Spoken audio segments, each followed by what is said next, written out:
Okay.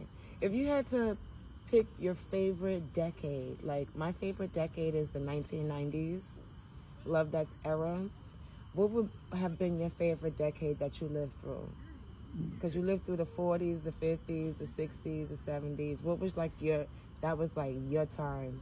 Well, a decade is 10 years. Right. And my favorite decade would be from I ran into my wife when I was 18 years old. I couldn't go back to school. So when I got 18, I ran into my wife out of her and her mother.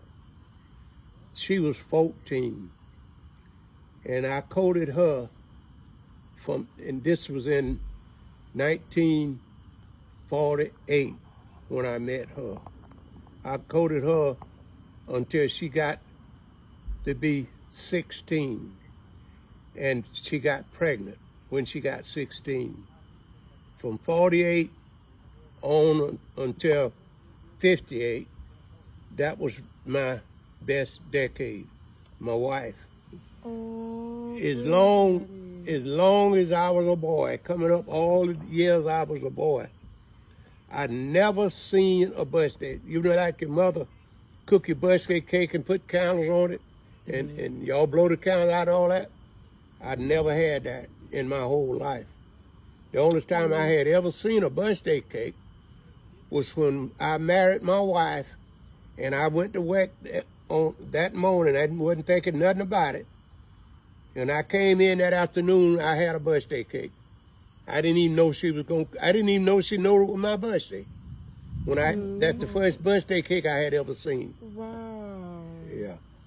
She cooked it. She cooked it. She was in school. She was 16 years old and going to school.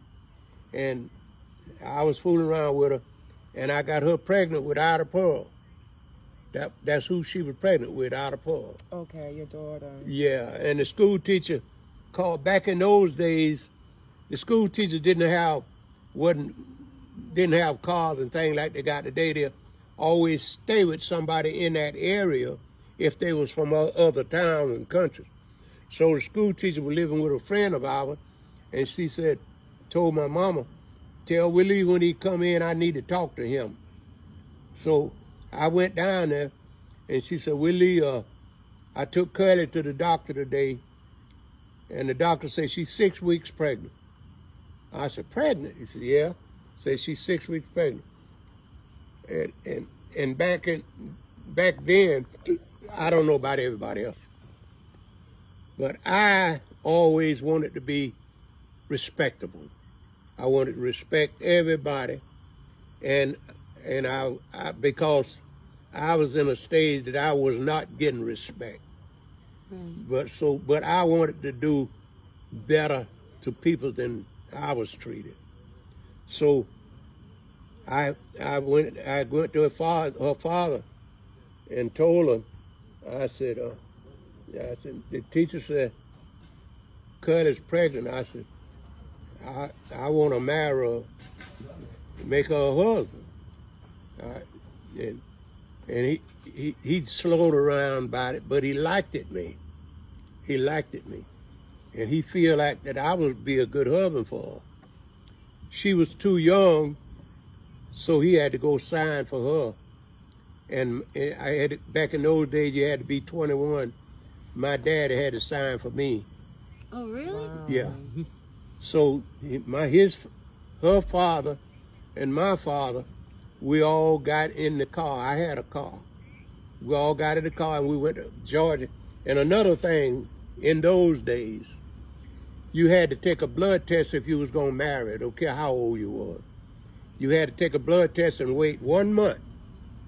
They test that blood and all and find out if it's anything between your sperms, a thing that's gonna cause defect in the child, all this stuff.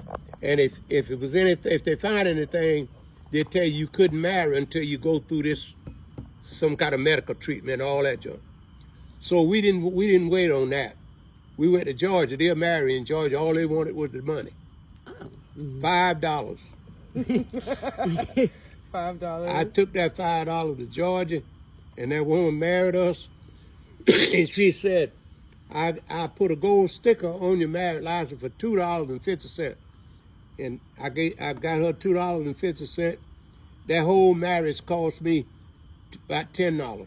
Oh, wow. A lot cheaper than nowadays. Yeah, Wow. yeah. And people spend millions of dollars like Oh, getting married oh, and stuff child. like that. It What you- cost you $10. $10 to marry. And that What was the about- upgraded version. What about her ring, Now Granddaddy? they Like, spend thousands of dollars, how much? and some of them don't stay together 5 months.